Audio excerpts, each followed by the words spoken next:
بسم اللہ الرحمن الرحیم۔ اپنے رزق میں بے پناہ اضافہ کرنا چاہتے ہو تو دو کام کرو۔ شکر گزاری کی عادت بناؤ، اپنی آمدنی سے فقیروں میں تھوڑا بہت ضرور خرچ کرو۔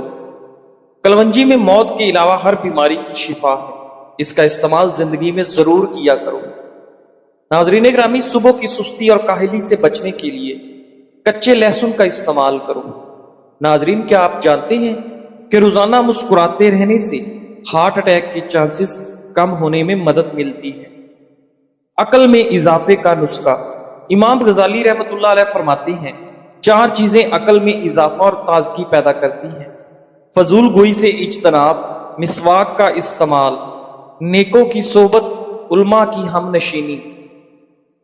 ناظرین گرامی، بال لمبے اور صحت مند رکھنے کا سب سے بہترین طریقہ، ناظرین گرامی، نمبر 1، ناریل یا سرسوں کے تیل سے بالوں کا مساج کرنا۔ نمبر 2، متوازن غذا اور زیادہ پانی استعمال کرنا۔ نمبر 3، کیمیکل فری شیمپو اور پروڈکٹس کا استعمال۔ نمبر 4، باقاعدگی سے کٹنگ اور ٹریمنگ۔ خوبصورتی نکھارنے کا سب سے بہترین راز: نمبر 1، روزانہ زیادہ پانی پینا۔ نمبر 2، قدرتی فیس ماسک استعمال کرنا۔ نمبر 3، صحت مند نیند لینا۔ اور نمبر 4، اچھی غذا اور فروٹس کا استعمال۔ ناظرین، مردانہ قوت برقرار رکھنے کے لیے سب سے زیادہ مؤثر عادات: نمبر 1، روزانہ تیز پیدل چلنا یا ورزش کرنا، صحت مند غذا اور خشک میوہ جات کھانا، ذہنی سکون اور تناؤ سے دور رہنا، پانی زیادہ پینا اور ہائیڈریٹ رہنا۔ نیند نہ آنے پر یہ کام کریں، نیند جلدی آئے گی۔ نمبر 1، قرآن پاک کی تلاوت کرنا۔ نمبر 2، گرم دودھ یا ہربل چائے پی لو۔ نمبر 3، گہری سانسیں یا ہلکی ورزش کرو۔ نمبر 4، موبائل اسکرین بند کر کے آرام کرو۔ موت کے وقت شیطان کان کے ذریعے انسان کو بہکانے کی کوشش کرتا ہے، اور فرشتے انسان کے ایمان کے مطابق اس کی زبان کو کلمہ شہادت کی طرف رہنمائی دیتے ہیں۔ ناظرین، جب انسان کی روح نکلتی ہے تو آنکھیں روح کو جاتے ہوئے دیکھتی ہیں، اسی لیے ان کی پتلیاں اوپر یا اس سمت میں ہو جاتی ہیں جدھر فرشتہ روح کو لے جاتا ہے۔ پھر روح عالم برزخ میں پہنچتی ہے اور قیامت تک اپنے ٹھکانے کا انتظار کرتی ہے۔ دنیا کے طویل سال وہاں صرف لمحوں کی مانند محسوس ہوتے ہیں۔ ناظرین، سوتی کپڑے پر نمک چھڑک کر غیر ضروری بالوں پر رگڑنے سے اس کی افزائش کم ہو جاتی ہے۔ معدے کی تیزابیت سے بچنا ہے تو کھانا تھوڑا کھاؤ۔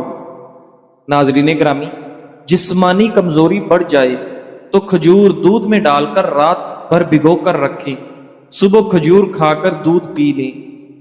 ناظرین گرامی، بینگن کی سبزی کھانے سے آپ کا خون کبھی گاڑھا نہیں ہوتا۔ چائے پی کر فوری سو جانے سے نیند ٹھیک طرح سے نہیں آتی، کیونکہ چائے میں کیفین ہوتا ہے جو جسم کو فعال رکھتا ہے۔ ناظرین گرامی، روزانہ صرف ایک لیمو چوسنے سے انسان کے معدے کی صفائی ہو جاتی ہے۔ میتھی اور پالک کا استعمال ضرور کیا کریں، اس سے پٹھے پتھر جیسے مضبوط ہو جاتے ہیں۔ ناظرین، پالک آئرن کا خزانہ ہے، حافظہ تیز کرنے کے قیمتی نسخے۔ علم کی طاقت دماغ کی روشنی ہے اور حافظہ اس روشنی کی چمک ہے۔ ناظرین، اگر آپ چاہتے ہیں کہ آپ کا حافظہ مضبوط، دلکش اور تیز ہو جائے تو یہ چند قیمتی باتیں یاد رکھیں۔ نمبر 1، روزانہ قرآن پاک کی تلاوت کریں، یہ حافظہ کو منور کرتا ہے۔ صبح کے وقت 1 چمچ شہد کا استعمال آپ کے ذہن کی طاقت کو بڑھاتا ہے۔ بادام بھگو کر کھانا حافظہ اور دماغ کے لیے بہترین خزانہ ہے۔ فجر کے بعد تازہ ہوا میں سانس لینا آپ کے دماغ کو تر و تازہ کر دیتا ہے۔ لاپرواہی اور فضول باتوں سے بچیں، ذہن صاف اور روشن رہے گا۔ ناظرین گرامی، یاد رکھیں، تیز دماغ خوبصورت زندگی کا سبب ہے۔ حافظہ جتنا تیز ہوگا، کامیابی کے دروازے اتنے ہی جلد کھلیں گے۔ گاجر کھانے سے جسم میں نیا خون بنتا ہے، جس سے گال گلابی ہوتے ہیں۔ لونگ چبانے سے میدا ٹھیک ہونے لگتا ہے۔ بد ہضمی قبض دور ہوتی ہے۔ ناظرین گرامی، ایک ہفتے کے لیے روزانہ بالوں میں پیاز کا رس لگا کر 30 منٹ بعد دھو لیں۔ ایسا کرنے سے بال مضبوط ہوتے ہیں اور آپ کے بال گرنا بھی بند ہو جاتے ہیں۔ ناظرین گرامی، دودھ پلانے والی ماؤں کو چاہیے کہ کھجور روزانہ رات کے وقت دودھ کے ساتھ کھائیں۔ اس سے ان کے دودھ کی مقدار میں اضافہ ہوتا ہے۔ اگر غسل خانے میں زنگ کے داغ پڑ جاتے ہیں تو کپڑے کو سرکے میں ڈبو کر فرش یا بیسن میں خوب رگڑیں، داغ فوری طور پر دور ہو جائیں گے۔ ناظرین گرامی، موٹاپا ختم کرنے کے لیے 15 گرام سونف اور 15 گرام اجوائن کو 1 گلاس پانی میں ڈال کر ہلکی آنچ پر پکائیں۔ جب پانی آدھا رہ جائے تو پی لیں۔ اگر سالن پکاتے وقت غلطی سے زیادہ نمک ڈل جائے تو اس میں صرف 1 چھیلا ہوا آلو ڈال دیں۔ آلو تمام اضافی نمک جذب کر لے گا۔ ناظرین گرامی، ہر انسان کے 2 طرح کے دوست ہوتے ہیں۔ کچھ برے وقت کو بدل دیتے ہیں اور کچھ برے وقت میں بدل جاتے ہیں۔ سردیوں میں بعض لوگوں کی ہاتھ پاؤں کی انگلیاں اور ایڑیاں سوج جاتی ہیں۔ اس کے لیے زیتون کا تیل نیم گرم کر کے لگائیں، چند دنوں کے اندر سوجن اتر جائے گی۔ کدو کا استعمال چہرے کو جوان رکھتا ہے۔ صدقہ جاریہ کے ذرائع، نبی کریم صلی اللہ علیہ وآلہ وسلم نے فرمایا، جب انسان فوت ہوتا ہے تو اس کے عمل کا سلسلہ منقطع ہو جاتا ہے سوائے 3 چیزوں کے۔ نمبر 1 صدقہ جاریہ، نمبر 2 ایسا علم جس سے لوگ فائدہ اٹھائیں، نمبر 3 نیک اولاد جو اس کے لیے دعا کرے۔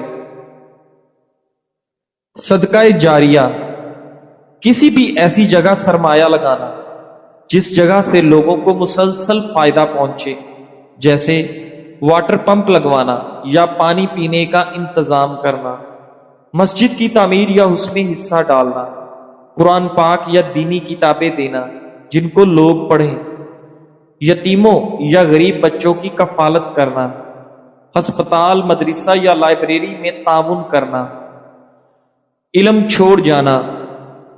اگر آپ کسی کو علم سکھاتے ہیں، چاہے وہ علم دینی ہو یا دنیاوی، جو فائدہ مند ہو، تو وہ بھی آپ کے لیے ایک صدقہ جاریہ ہے۔ اچھی بات پھیلانا جو لوگ بعد میں بھی استعمال کریں۔ دعا کرنے والے دوسرے لوگ، اگر آپ نے یتیموں یا طالب علموں کی مدد کی تو وہ بھی آپ کے لیے دعا کریں گے۔ آپ کے اچھے اعمال سے متاثر لوگ آپ کو یاد رکھیں گے۔ ناظرین گرامی، اگر آپ کا دل دکھتا ہے کہ ہماری اولاد نہیں تو کون دعا کرے گا؟ دیکھیں، اللہ سب سے بڑا ہے۔ وہ خود اپنے نیک بندوں کی دعاؤں کو آپ کے لیے کافی کر دے گا۔ اگر آپ دوسروں کے یتیم بچوں کے لیے والدین کا کردار بن جاتے ہیں تو وہی بچے آپ کے لیے بھی دعا کریں گے انشاءاللہ۔ اصل بات یہ ہے کہ آپ کے اعمال ہی آپ کے لیے سب سے بڑی اولاد ہے۔ اگرچہ نیک اولاد ایک بڑی نعمت ہے، لیکن آپ کے اعمال، صدقہ جاریہ، علم اور خدمت خلق آپ کے لیے وہ سب کچھ بن سکتے ہیں جس کی کمی آپ محسوس کرتے ہیں۔ اللہ کے ہاں کوئی محروم نہیں رہتا۔ جب بھی زندگی میں کسی مقام پر پہنچو، اپنے اخلاق اور رویے کو کبھی نہ بدلنے دو، کیونکہ عزت، دولت اور مقام وقتی ہو سکتے ہیں مگر اچھا کردار ہمیشہ زندہ رہتا ہے۔ ناظرین، اپنے والدین، بڑوں اور چھوٹوں کے ساتھ نرمی و محبت سے پیش آؤ، کیونکہ یہی اصل کامیابی ہے۔ ناظرین، حضرت حسن بصری رحمت اللہ علیہ فرماتے ہیں، مومن کو تم ہمیشہ اپنے نفس و جان کی ملامت و توہین کرتا ہی دیکھو گے، یعنی وہ کہتا ہے، میں نے اپنے اس کلام سے کیا چاہا تھا، میرے اس کھانے سے میری کیا آرزو تھی، میرے اس دل کی بات کے پیچھے کیا مقصد چھپا تھا۔ پس تمہارا لگاتار اسے اپنی جان کی مذمت و ہجو کرتا پاؤ گے۔ مگر فاجر وہ تو بغیر کسی احساس و فکر کے اپنی زندگی میں خوشی سے آگے بڑھتا رہتا ہے اور اپنے آپ کو ملامت نہیں کرتا۔ ناظرین گرامی، نہانے سے قبل بالوں میں تیل لگانے سے بال مضبوط رہیں گے اور نہانے کے بعد تیل لگانے کی ضرورت بھی نہیں رہتی۔ ناظرین گرامی، پیاز کا رس بالوں کی جڑوں میں لگا دو اور 20 منٹ کے بعد شیمپو کر لو۔ پیاز میں موجود قدرتی اجزاء بالوں کو مضبوط اور چمکدار بنانے میں مدد دیتے ہیں۔ گرتے بالوں کے لیے پیاز کا رس بہت ہی زیادہ مفید ہے۔ ناظرین، رات کو پاؤں کے تلووں پر تیل لگا کر سونے سے صبح آپ کو سستی اور تھکاوٹ محسوس نہیں ہوتی۔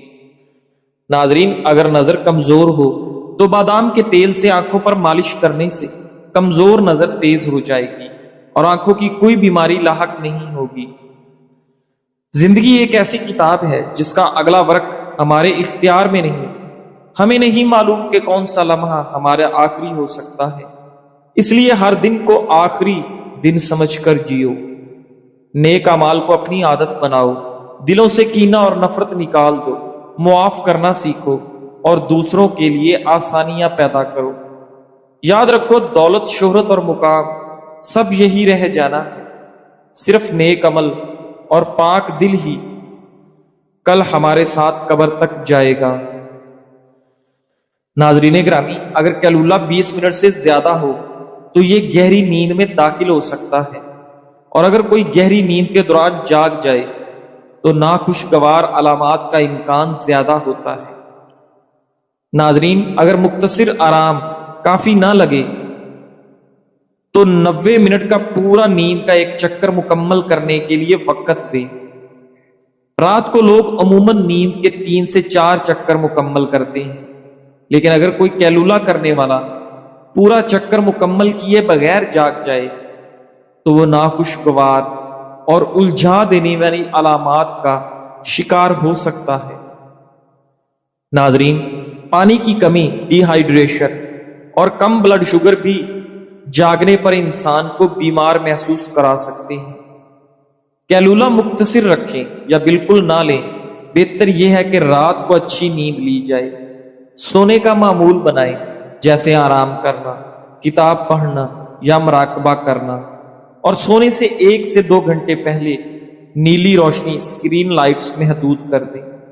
اگر آپ کیلولہ لیتے ہیں تو دوپہر میں لینا بہتر ہے تاکہ رات کو نیند آنے میں مشکل نہ ہو۔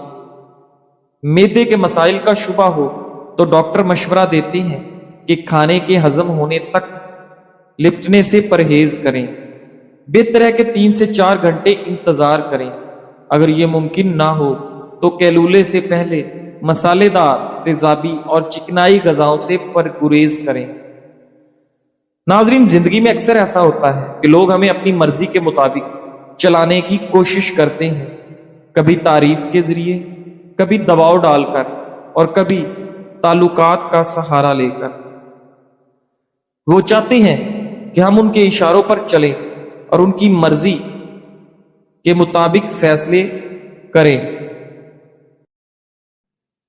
لیکن یاد رکھیں، جس دن آپ یہ کھیل کھیلنے سے انکار کر دیتے ہیں، یعنی دوسروں کے اشاروں پر ناچنا بند کر دیتے ہیں، اسی دن لوگ شور مچانا شروع کر دیتے ہیں، کیونکہ آپ نے وہ زنجیر توڑ دی ہے جس سے وہ آپ کو قابو میں رکھنا چاہتے تھے۔ وہ اس شور کے ذریعے آپ کو پھر سے باندھنا چاہتے ہیں۔ اصل طاقت اس میں ہے کہ آپ دوسروں کے شور کو نظر انداز کرنا سیکھیں، اپنی راہ پر ڈٹے رہنا سیکھیں اور اپنے فیصلوں پر اعتماد کرنا سیکھیں۔ یاد رکھیں، آپ کی زندگی آپ کی ہے، اور اصل سکون اسی وقت آتا ہے جب آپ اپنی زندگی کے مالک خود بنتے ہیں۔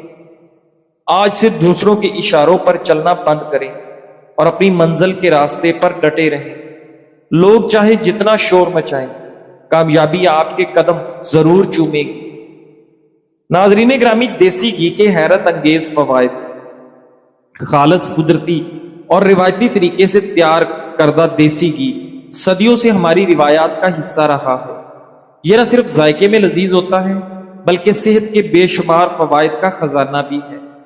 قدرتی توانائی کا ذریعہ، روزمرہ کی تھکن اور کمزوری دور کرتا ہے، جسم کو طاقتور بناتا ہے، دماغی طاقت میں اضافہ۔ دیسی گھی دماغ کو تقویت دیتا ہے یادداشت بہتر کرتا ہے اور بچوں کی ذہنی نشو و نما کے لیے مفید ہے۔ ہڈیوں کو مضبوط بنائے، کیلشیم کو جذب کرنے میں مدد دیتا ہے اور جوڑوں کے درد میں آپ کو آرام پہنچاتا ہے۔ نظام ہضم کو بہتر کرے، معدے کے لیے ہلکا، جلد ہضم ہونے والا اور قبض سے نجات دلانے میں مؤثر۔ جگر انسانی جسم کا ایک نہایت اہم عضو ہے جو کئی اہم افعال سر انجام دیتا ہے۔ جگر کا بنیادی کام خون کو صاف کرنا، خوراک کو ہضم کرنے میں مدد دینا، توانائی اور وٹامنز کو ذخیرہ کرنا، بائل بنانا اور جسم سے زہریلے مادے خارج کرنا ہے۔ ناظرین، جہاں تک خون بنانے کا تعلق ہے تو بالغ انسان میں خون جگر نہیں بناتا، بلکہ یہ کام ہڈیوں کے گودے میں ہوتا ہے۔ تاہم دوران حمل جب بچہ ماں کے پیٹ میں ہوتا ہے تو اس وقت جگر خون بنانے میں اہم کردار ادا کرتا ہے۔ ناظرین گرامی، پیدائش کے بعد یہ ذمہ داری ہڈیوں کے گودے کو منتقل ہو جاتی ہے اور وہی خون بناتی ہے۔ لہذا کہا جا سکتا ہے کہ جگر بالغ انسان میں خون نہیں بناتا، لیکن دوران حمل یہ عمل جگر ہی کے ذریعے انجام پایا جاتا ہے۔ ایک ماں 9 مہینے تک بچے کا وزن برداشت کرتی ہے، پھر بچے کی پیدائش کی سختی برداشت کرتی ہے، دودھ کا خیال رکھتی ہے، اسے ہر طرح کی مشکل سے بچاتی ہے۔ کیا ماں کا نعیم البدل دنیا میں موجود ہے؟ کیا ہم اپنی ماں کا حق ادا کر سکتے ہیں؟